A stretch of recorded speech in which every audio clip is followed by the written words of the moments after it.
आज हमने लिया गर्मियों का पहला तरबूज। Hello everyone, good morning, welcome to my new vlog.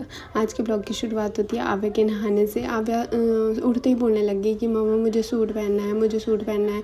फिर मेरे पास बहुत टाइम था, मतलब इसके पापा ने आज लेट ड्यूटी जाना था, तो मैंने सोचा खुद भी नहा लेती हूँ और इसको भी नहा देती हूँ, क्योंकि इसने सुबह ही लगाया था कि मेरे को सूट पहनना है।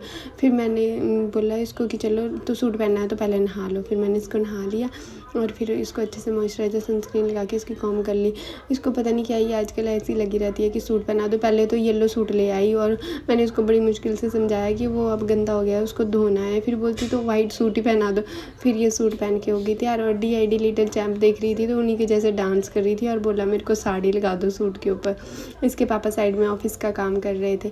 फिर मैंने कर ली खाने की तैयारी। एक साइड मैंने आलू उबालने के लिए रख दिया और दूसरी साइड अपने लिए जीरा पानी बना लिया। फिर मैंने पूजा पाठ कर लिया। पूजा पाठ करने के बाद मैंने आराम से बैठ के अपना जीरा पानी पी लिया, क्योंकि सुबह सुबह अच्छी धूप लगी होती है। आजकल ही धूप में बैठा जाता है। नोएडा में इतनी गर्मी होती है, फिर तो धूप में मतलब बाहर तो हम अपनी आइज़ भी नहीं ओपन कर सकते, मतलब इतनी गर्मी होती है ना यहाँ पे। तो अभी थोड़ा टाइम है कि हम बाहर चले जाते हैं धूप में।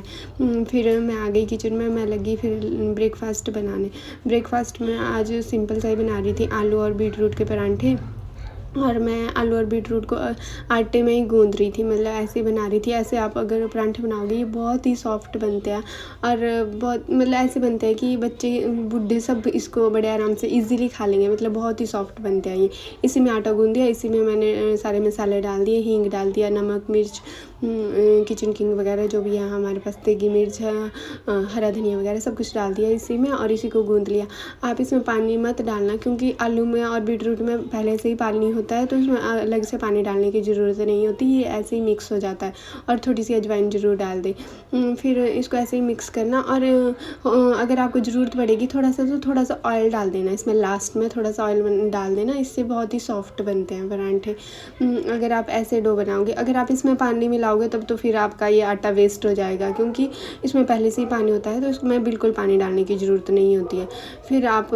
फिर मैंने बना लिए आव्या के लिए 2 परांठे, क्योंकि आव्या को लग गई थी भूख। पहले उसके लिए 2 परांठे बना लिए। फिर आव्या ने तो दोनों के दोनों परांठे फिनिश कर दिए थे। तभी मैं बोलती हूँ अगर आपके पास छोटे बच्चे हैं तो अगर आप परांठे बनाने चाहते हो तो इस तरह से बनाएं, मतलब आलू और बीट रूट का परांठा इस तरह से बनाएं तो ये बहुत ही सॉफ्ट बनते हैं, बच्चे इसको ईजिली खा लेते हैं मतलब।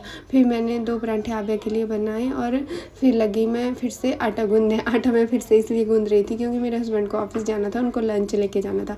तो जब भी मैं ऐसे नॉर्मल परांठे बनाती हूँ, सिंपल परांठे बनाती हूँ, तो मेरे को तो डबल काम बढ़ता है। मेरे को फिर से सब्ज़ी भी बनानी पड़ती है और रोटी भी बनानी पड़ती है उनको लंच के लिए। फिर मैंने फिर से आटा गूंद लिया, अपने हस्बैंड को लंच बॉक्स मैंने रेडी करना था।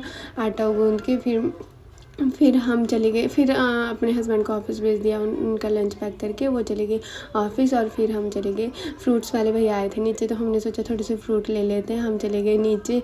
यहाँ पे आव्या बोल रही थी कि मुझे तरबूज ही खाना है, तरबूज ही खाना है, इसको वाटरमेलन बहुत अच्छा लगता है। तो फिर इसके लिए मैंने लिया वाटरमेलन। यहाँ आंटी के साथ पकड़ा